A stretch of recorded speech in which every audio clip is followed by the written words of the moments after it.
নমস্কার বন্ধুরা, welcome to my channel রিক গার্ডেন্সে আপনাদেরকে স্বাগত।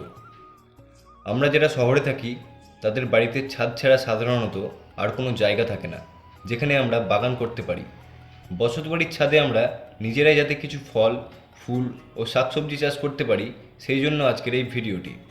এখন বাজার থেকে ফল ও শাকসবজি কিনে খাওয়া আমাদের স্বাস্থ্যের জন্য রীতিমতো ঝুঁকিপূর্ণ হয়ে উঠেছে, কেননা এসব খাদ্যে এখন এক শ্রেণীর অসাধু চাষি ব্যবসায়ীরা বিভিন্ন ক্ষতিকর কীটনাশক ও রাসায়নিক দ্রব্য প্রয়োগ করছেন, যা মানুষের স্বাস্থ্যের জন্য ক্ষতিকর।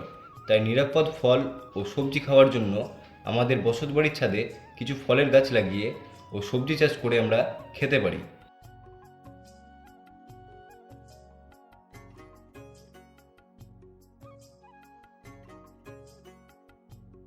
তো আশা করছি বন্ধুরা ভিডিওটি আপনাদের ভালো লেগেছে, আর ভিডিওটি যদি ভালো লেগে থাকে আপনাদের প্রিয়জনের সাথে ভিডিওটি শেয়ার করে দেবেন।